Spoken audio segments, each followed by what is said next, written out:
வேலூரில் திமுக எம்பி கதிரானந்த் இல்லத்தில் அமலாக்கத்துறை சோதனை. அமைச்சர் துரைமுருகனுக்கு நெருக்கமான பூஞ்சோலை சீனிவாசன் வீட்டிலும் அதிகாரிகள் ஆய்வு.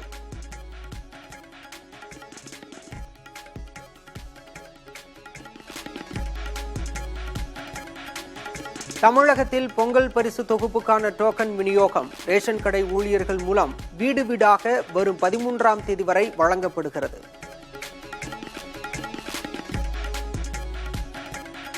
மதுரையில் பாஜக மகளிரணி சார்பில் தடையை மீறி நீதி கேட்டு பேரணி நடத்துவதால் போலீசார் குவிப்பு.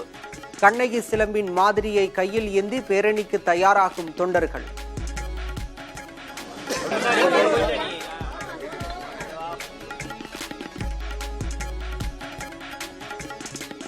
கோவை சாலையில் எரிவாயு ஏற்றி வந்த டேங்கர் லாரி கவிழ்ந்து விபத்து.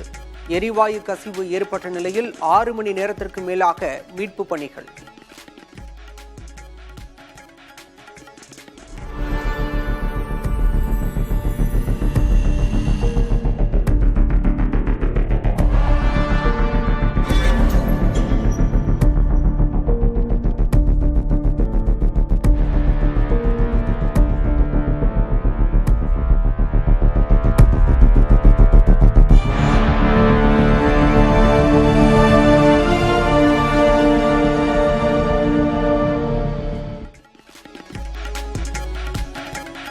சென்னையில் தொடர்ந்து அதிகரிக்கும் தங்கம் விலை.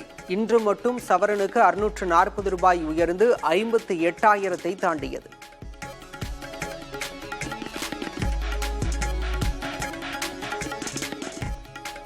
தமிழகத்தில் நடைபெற்ற 1000 கோடி ரூபாய் சைபர் மோசடி. மேற்கு வங்கத்தில் 8 இடங்களில் அமலாக்கத்துறை சோதனை.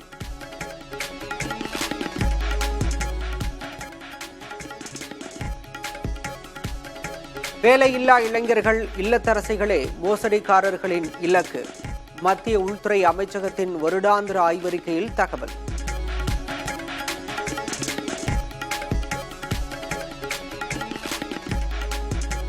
லாட்டரி அதிபர் மார்டினின் ஆண்டு வருமானம் 15,000 கோடி ரூபாய் என அமலாக்கத்துறை விசாரணையில் தகவல். கடந்த 10 ஆண்டுகளில் மட்டும் 1000 கோடி ரூபாய் சொத்துக்களை வழக்கில் இணைத்துள்ள அமலாக்கத்துறை அதிகாரிகள்.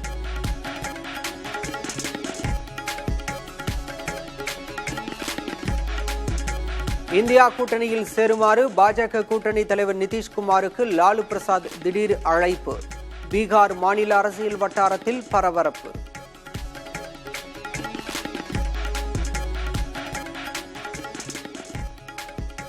வங்கிக் கடனை திருப்பிச் செலுத்த முடியாததால் நகைகள் பறிபோகும் அபாயம். பெண்களின் தாலிக்கு அரசே பொறுப்பு என காங்கிரஸ் குற்றச்சாட்டு.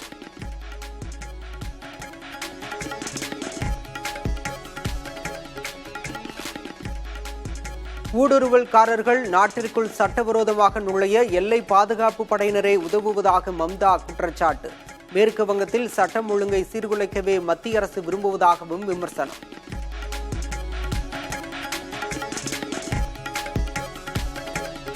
தகுதி நீக்கம் செய்யப்பட்ட தென்கொரிய அதிபர் யூன் சுக் யோலின் வீட்டின் முன்பு திரண்ட அதிகாரிகள். எந்த நேரத்திலும் கைது செய்யப்பட வாய்ப்பு.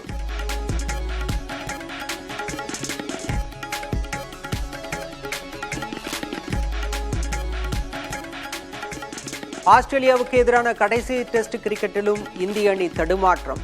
சற்று முன்பு வரை 4 விக்கெட்டுகளை இழந்து 107 ரன்கள் சேர்ப்பு.